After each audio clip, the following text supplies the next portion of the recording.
did it for me.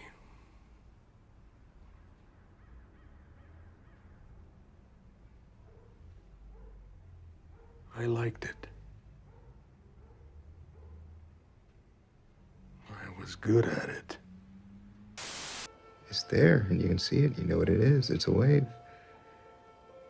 And then it crashes on the shore, and it's gone. But the water is still there. Do you remember what you said to me when you put me on the bus? Brush your teeth?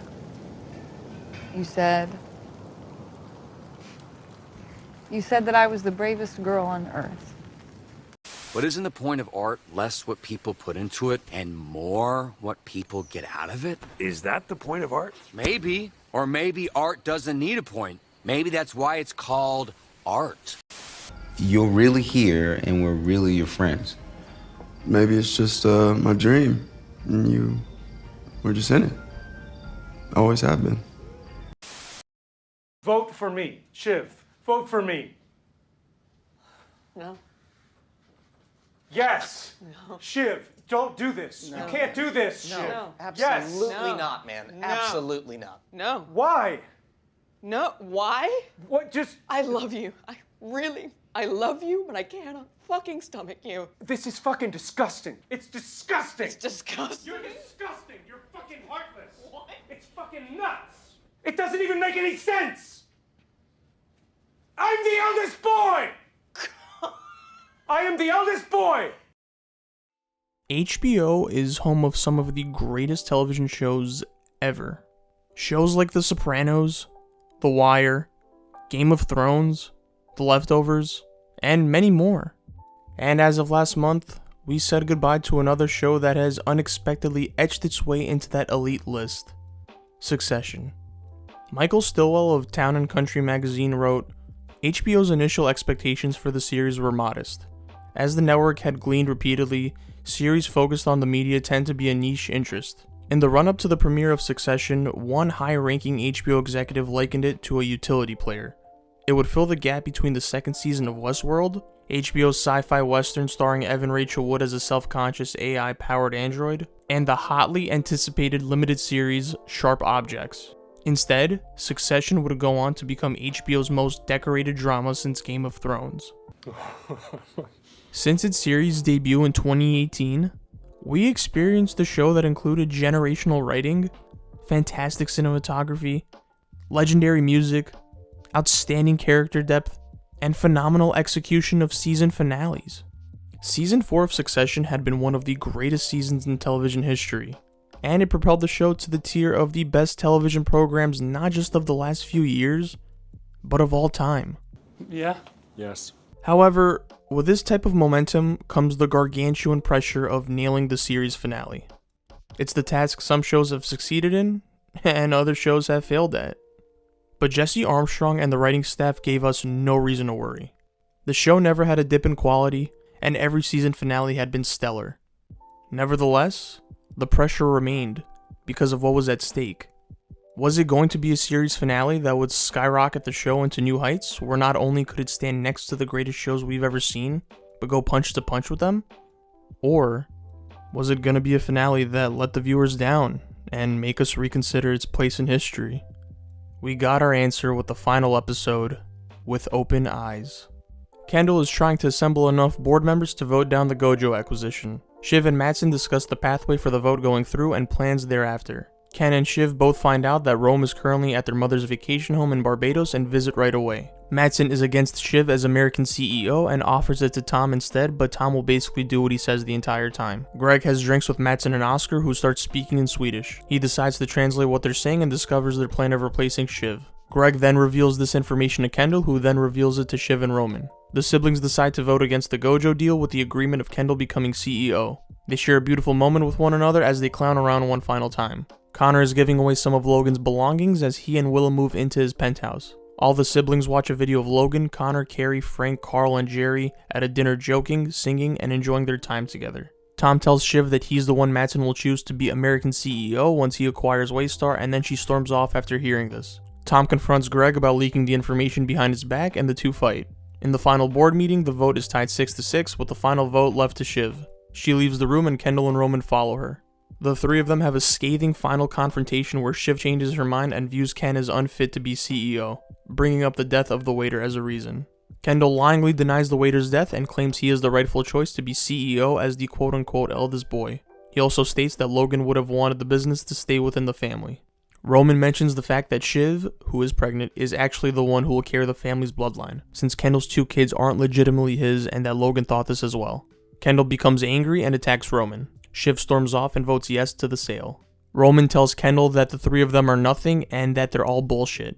Matsson buys Waystar, Tom is officially CEO and decides to fire Frank and Carl but keep Jerry, Carolina, and most importantly Greg. Shiv leaves with Tom, begrudgingly accepting her life with him going forward. Rome goes to the bar and has himself a drink. In the last scene, Kendall walks around Battery Park and then sits in front of the water, defeated. And that's the end of Succession. It was a finale that had us at the edge of our seat for an hour and a half, wondering what would happen next up until the final second. As we cut to black, it became clear. We just witnessed a masterful achievement in television history. One of the greatest shows of all time pulled off one of the greatest finales of all time. Succession has now solidified its place next to the all-time greats, and With Open Eyes will forever be ingrained in the echelon of phenomenal television finales. While the episode was unpredictable until the very end, everything made sense and characters didn't do anything that we're not used to them doing. The finale had everything that made us fall in love with the show. Great writing, humor, heart, shenanigans, scheming, all while maintaining the true essence of the show. No matter who ended up on top, there wasn't going to be a true winner because Succession at its core is a tragedy. Every main character is dealing with an inner conflict. Tom, sometimes to his own detriment, is a company man and puts work before himself, all while being part of a failing marriage. Roman, who's most affected by his father's death, isn't taken as seriously as Kendall and Shiv, and is stuck in a lifestyle where he doesn't fit. Shiv, who's also dealing with a failing marriage, is constantly overlooked, and always fighting to move up in the pecking order of a world where women are viewed as second tier. Kendall is obsessed with taking over the company, with his father's shadow looming over him, and can't envision a life where he isn't CEO. Greg just wants to survive. Going into the finale, the question was, could we get a sensical resolution to the story of Succession that includes closing the chapters of all the characters we fell in love with in a fitting way? And we most certainly did. Tom is officially CEO at the hand of Matsson. Throughout the show, we learn how much of a workhorse Tom is, but it's highlighted excessively in Season 4. He puts his job first and foremost, and is usually the one who puts in the most work out of all the main characters. Whether it's managing news coverage of an election, or dealing with the consequences of calling it prematurely and missing Logan's funeral because of it. Matsson lets Tom know that he needs a frontman as CEO who will do what he says while he operates behind the scenes. That frontman will likely deal with impending backlash that the company may have to face down the line, possibly due to Gojo's inflated subscriber count in India and Matsson outsourcing Gojo's code instead of writing it himself. Tom knows the business inside out. Tom also had to deal with the ramifications of the cruises scandal and even offered to go to jail for Logan and the company. Tom was the perfect choice to be Matsson's American CEO. Greg is someone who isn't afraid to wear multiple hats as long as he gains benefit because he understands his role in the world he's in. Greg knew what was at stake and used information he gathered in order to ensure his safety. While Kendall didn't win at the end, everything Greg did in the finale was nothing out of the ordinary for his character. He was smart, he was devious, he did what he thought would be best for him. His salary may be cut short down the line, but because of his relationship with Tom, Greg ends up surviving. Something he's been doing throughout the show. It's not that lemony! We even got closure with Logan. The kids are shown a video where we see him having dinner and enjoying himself with Connor, Jerry, Carl, Frank, and Carrie. No talk about business or stressing about anything. Logan was at peace in this one scene and the kids got to see it together. And now this leaves us to the siblings. None of them got the role of CEO. Each of them will get their cut from the Gojo deal, but their relationship will forever be damaged. Roman, the youngest of the group, tells Kendall the most important fact regarding the three of them, that they're all bullshit. They're nothing. Roman has been the most self-aware of the siblings and was placed in a world where he didn't fit in, always trying to prove his worth, always being attached to scheming and future plans dictated by others who felt they were above him. In the end, he understood that none of it mattered. He's not CEO, and frankly, he doesn't care. Roman is now free and satisfied because of it. More satisfied than his brother and sister, who were both considered above him. Roman won. Hey, motherfuckers! Shiv, the one who's been plotting with Matsson behind Kendall and Roman's back for a majority of the season, is not chosen as American CEO, something she had been vying for while trying to help the deal go through.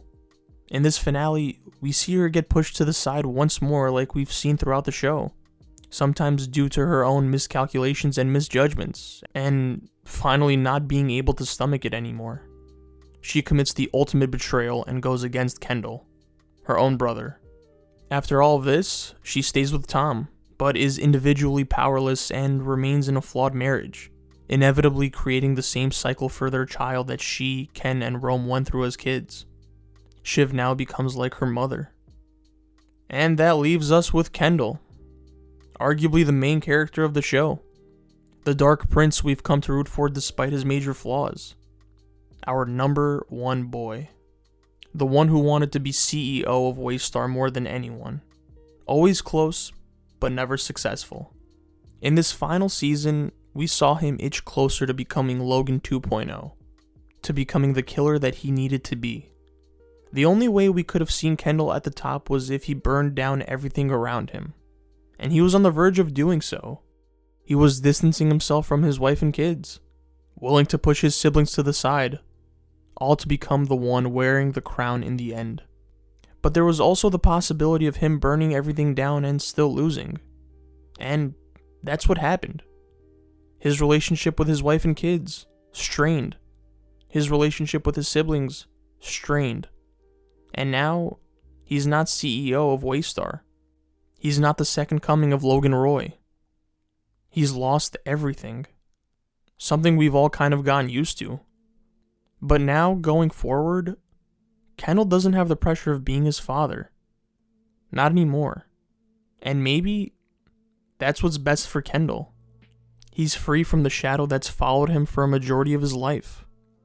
The shadow that's made himself an absent father.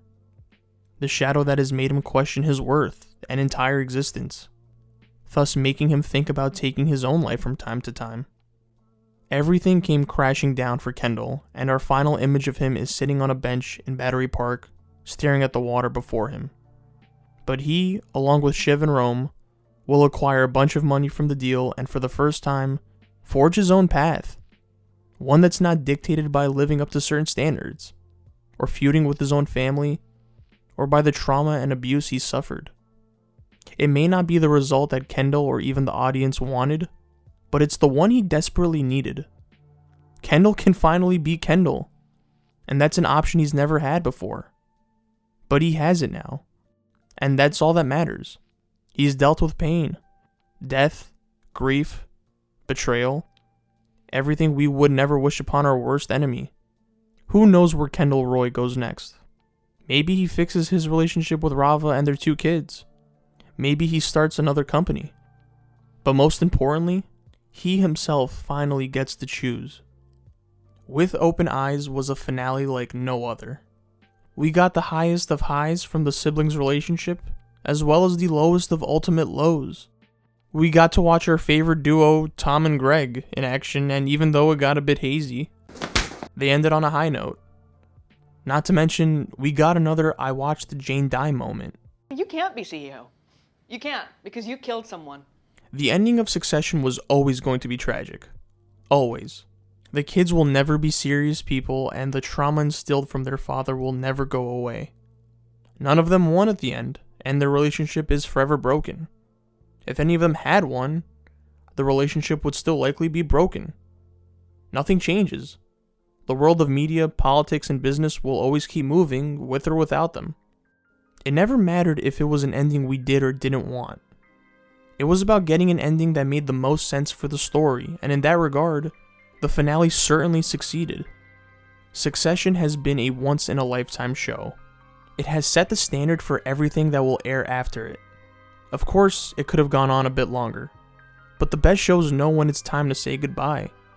And after 4 brilliant seasons, Succession has given us its farewell and we'll never forget it. But the most important conclusion that we can take away from this beautifully tragic story is that Connor Roy was interested in politics at a very young age.